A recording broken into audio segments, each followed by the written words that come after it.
And the other thing that you mentioned that I took note here that I thought was super important is to create this supportive environment where you call it the bubble.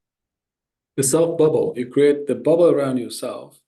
The self bubble. I love this concept. It's one of thinking pattern I notice in tech leaders is that merit only happens if you're doing it alone. Like you have to sacrifice a lot of things to have for success to have a merit, so for you to consider yourself successful. Asking for help or creating the supportive bubble, in your case, it was clearly a strategy. So how can I sustain this level of pressure for a long period of time? Because it seems like you knew that this was a marathon and not a sprint. Yeah, absolutely. To be resilient, to go through all this. And you use this bubble as a strategy, as a mental health strategy, right? Can you speak a little bit about that?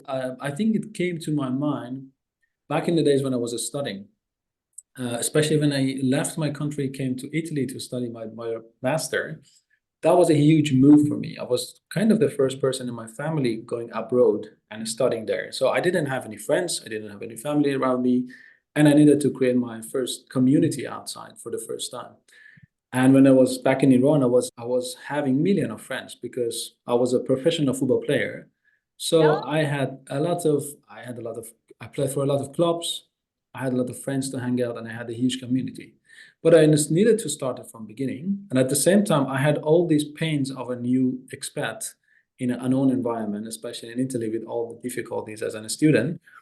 Then I have seen, but I cannot, 5 years later, I cannot say I didn't succeed because I had a tough moments when I started as a student.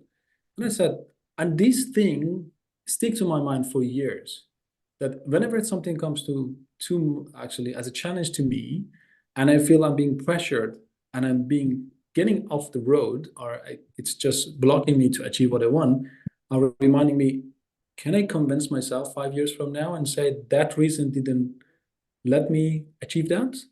And it's always no.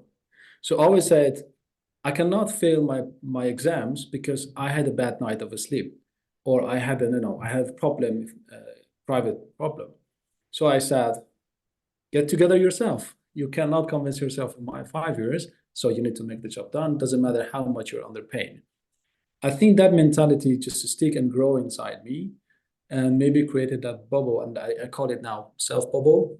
I just made that word myself, and I think that's a key in my career. That whenever I was going through challenges, I was repeating that these cannot be something prevent you achieving your goals. So look at yourself where you are in 5 years and look back. Is it convincing to kind of have excuses? No. Then I would say, then forget about it. You have to make it, doesn't matter how. So that was the key.